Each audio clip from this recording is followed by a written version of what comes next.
Okay, back on to the Adcom GFA-555. Hopefully this will be a one-part installment testing all the output transistors as well as the main filter capacitors. Now I did cannibalize a couple of the test leads that came with my MK168 so that I could make some heavier duty test leads that I could actually screw down to the capacitor right here to get an accurate measurement, especially of the ESR of these capacitors.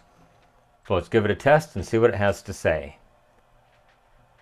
And that one tests 15,460 microfarads with an ESR of 0.00 ohms, exactly what I'd like to see. Total V-loss, 1.3%, not too terribly bad. Let's go ahead and connect it to the other three capacitors in here and do tests on all of those.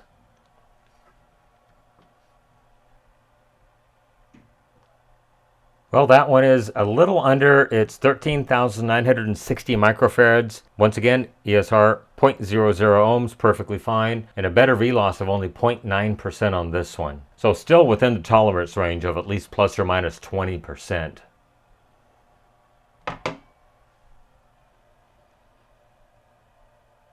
$15,510 microfarads, V-loss 0.9%, and an ESR of 0.00 ohms. Exactly what I want to see on these things.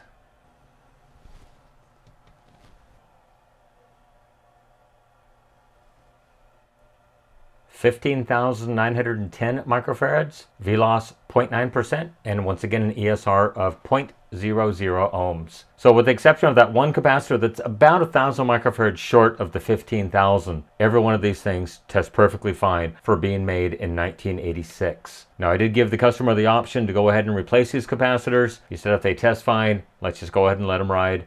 I don't see a single thing wrong with any one of these four capacitors. So now let's head on to the amplifier stage and the preamp board. Okay, so on to the preamp and power amplifier board here. I just want to go ahead and check. There's four capacitors that I can see. Maybe you can tell me if I missed one. So there's four caps up here. So 4.1 ohms, 4.1, 4.2 for that one small capacitor. 3.8 on that one.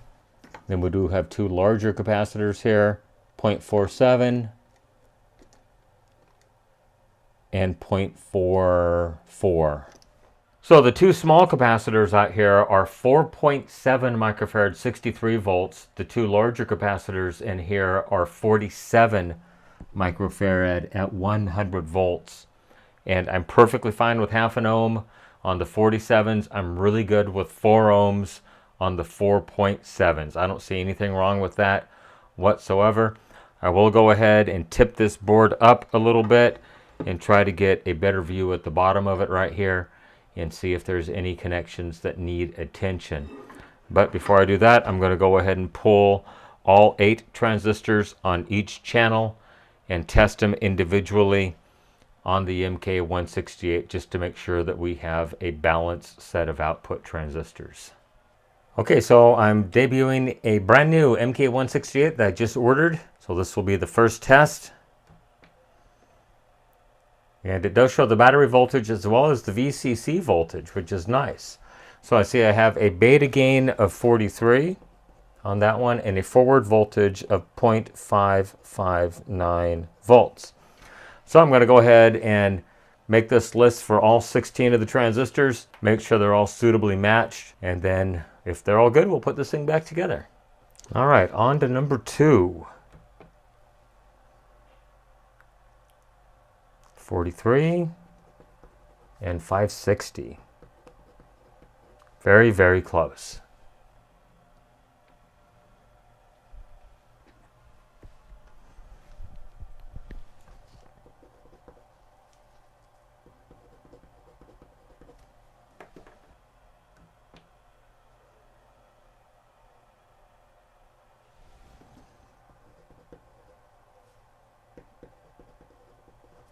All right, I'm pretty happy with those 4. They don't differ by more than a couple of numbers. Plus, these do have emitter resistors to make up for gain inconsistencies transistor to transistor. So like I said, pretty happy with the forward bias voltage on these things. There is, what, 5/1000ths of a volt difference between the minimum and the maximum transistor. And as well as the gain goes, 43, 43, 51, and 58. That's the actual amount of amplification that these things have. Nevertheless, that's what the beta is, the gain of the transistor. The lower the number, in my estimation, the more analog, the more linear this transistor is. The higher the number, the more chance there is for gain inconsistencies from the lowest amount of output to the highest amount of output. That's just my thoughts. Okay, on to the next 4 transistors. Beta of 65 and a forward of 0.487.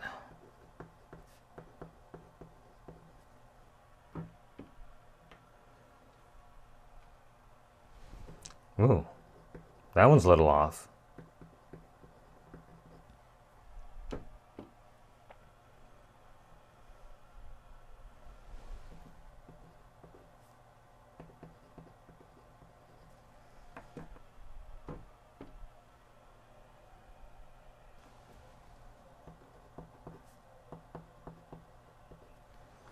Well, I don't see anything that's the end of the world here. There are a couple that are a little bit farther out that I'd like to see. So I'm going to have to ask the customer if he wants a complete transistor refill. But of course, there's no way in knowing that the replacement transistors are going to be closer matched than these are. Because normally when you order replacement transistors, you just get some random transistors, and I normally order at least twice as many as I think I'm going to need so that I can try to somewhat match them closely. We do have a couple that have 89 and 84. They will be doing the majority of the work because they do have more gain than the 65 and 61 transistors, and the forward bias 0.487 all the way up to 0.568. That's 0.07 volts. It's not that much in the world of audio amplifiers to speak of. I'd like them to be just a bit closer than this, but like I said, I don't think it's going to be the end of the world. If I had one that had a gain of 5 and another one that had a gain of 105, I would be very suspicious. But because they're within a few numbers of each other, it's probably going to be just fine.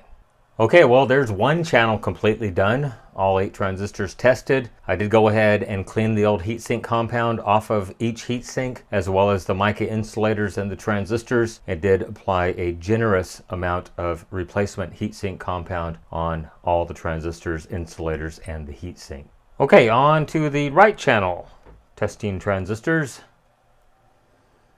74 and 0.496. I do have each transistor numbered so I can get them back in the exact same spot they came out of.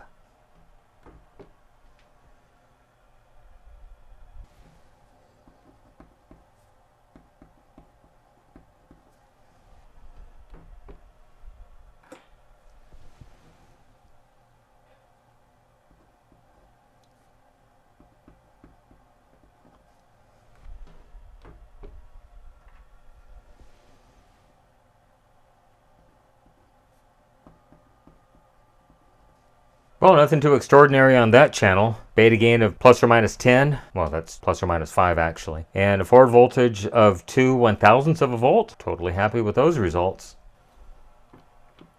Okay, on to the last 4 transistors. 54 and 0.559.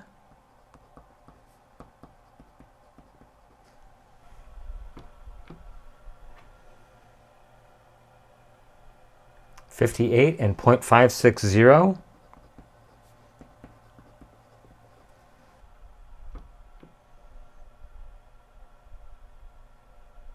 40 and 0.554.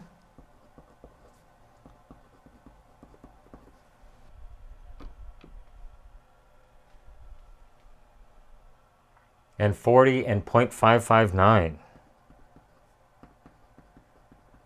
Well, once again, they're not the most perfectly matched set of transistors in the world, but I think they'll get the job done considering the lowest voltage we have is 0.554. And the highest voltage we have is 0.560 for the bias on these transistors. 0.006 of a volt, I think that's perfectly fine. The gain is off a little bit, but like I said, I'm not looking for an exact match set. I like them to be close. Luckily, this does have emitter resistors, which will make up for any gain inconsistency. That's basically their job, so they can allow one transistor to pass a bit more current than the other one, and the emitter resistors will kind of equalize everything out. As you can see, I have the heatsink prepped, ready to go. It's all cleaned off. Just got to go ahead and clean all of the old silicone compound off of the existing transistors, clean the insulators, and put this thing back together.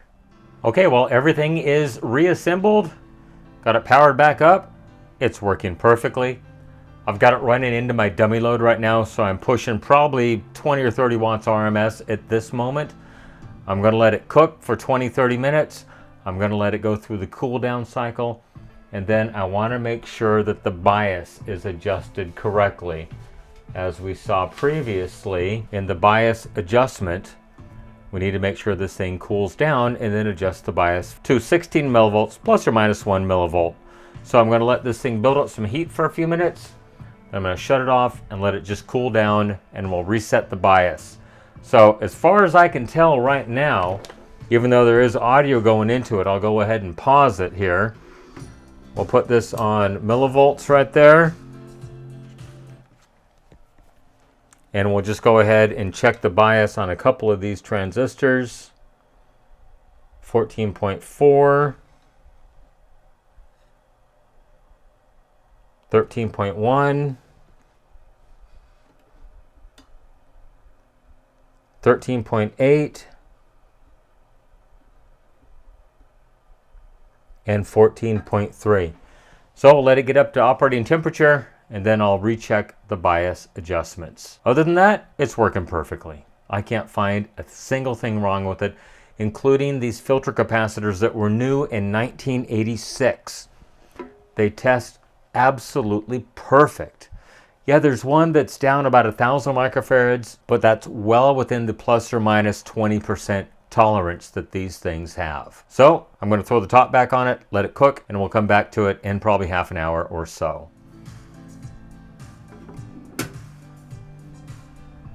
All right, well, I've had this thing sitting for probably 20 minutes.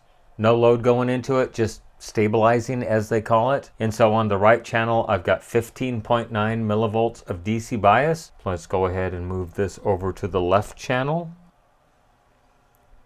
And I'm sitting 16.5 on that channel. Anyhow, I certainly hope you enjoyed the teardown and test on the Adcom GFA-555. Go ahead and leave me a question, a comment, a concern down below, good or bad. I try to respond to the comments when I have time. While you're done there, hit that subscribe button and like this video. It really does help my channel grow, and it helps the YouTube algorithm serve up my videos to more customers that are interested in repairs like this. You can follow me on social media, Facebook, Instagram, Twitter at NorCal715. You can email me, norcal715videos@gmail.com. That is the best way to contact me. Please be patient. I do have a full-time job, and I do these repairs in my spare time. Incidentally, if you do try to contact me on Facebook, Instagram, or Twitter, please be aware it might be weeks or even months before I respond.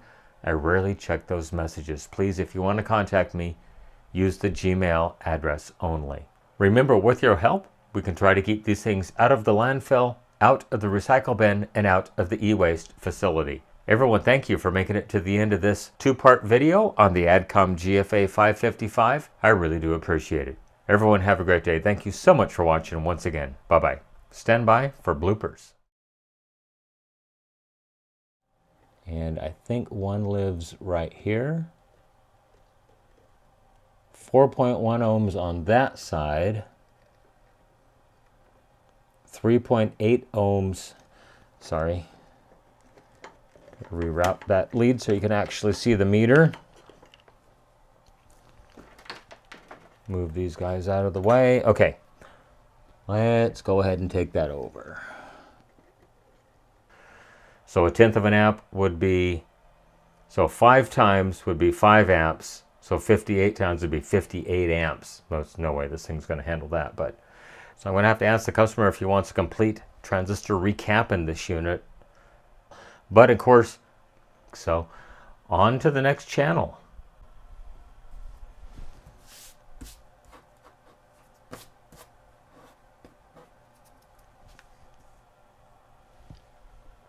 and the emitter resistance will between 54 and 44 plus or minus 16 millivolts, which is absolutely perfect. They want 16 plus or minus 1 volt.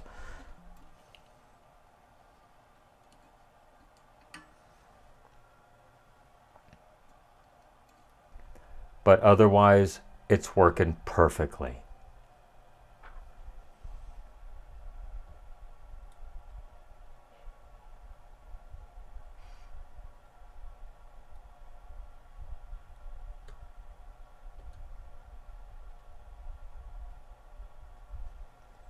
I think we're going to call that good. 16.4. It's within the 1 millivolt range. And I do these repairs when I have spare time, which isn't much.